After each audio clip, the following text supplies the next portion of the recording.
On Monday, over 1,400 medical interns announced a national sit-down strike, citing numerous reasons, key of which was poor pay. On and again, the president has been saying that the money or the salaries for health workers and the scientists should be increased. I don't know why on and again, when they are preparing the budgets, they ignore this. In response, the permanent secretary at the Ministry of Health, Dr. Diana Twine, persuaded the medical interns to return to work immediately. Otherwise, they risk missing out on their practicing certificates, which opens their way for them to practice medicine in Uganda. Will not give you a license, whatever, a certificate. You will not be able to be deployed. You will not seek for any employment, and you get. That's the problem. So for me, if I were, and I'm giving you this as a mother, not as a PS, not what, but I'm telling as a mother. It is only fair that as you tell interns to go back, you equal as a mother, as a very good mother, you ensure that they have what to eat, they have where they're going to stay, and they have transport to move to where they are working.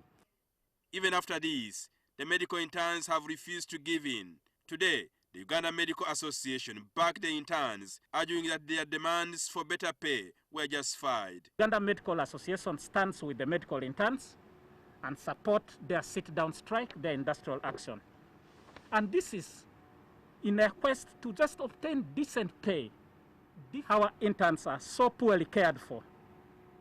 And despite the huge amount of work they do, these freshly graduated doctors, nurses and midwives and pharmacists get meager allowances.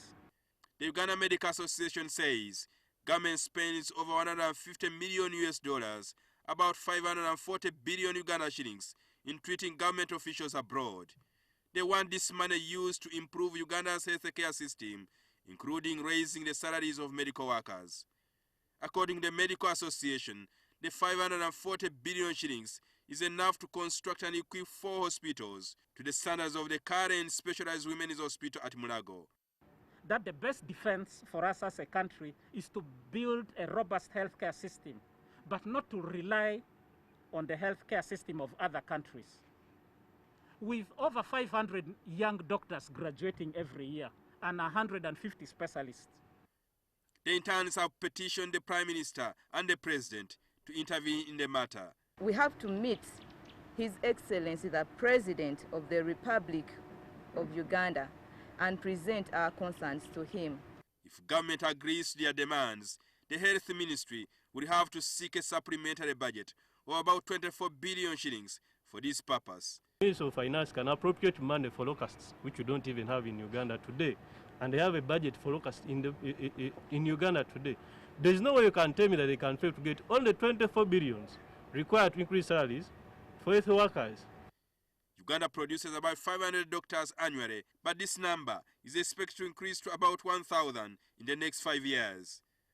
There are 7,000 registered doctors who have so far been trained in Uganda, but only 1,500 are employed by government. Slightly more than 1,500 doctors are employed in private hospitals. This means more than 4,000 doctors left the country for greener pastures, largely because of poor pay and poor working conditions in Uganda. Jingo Francis, NTV.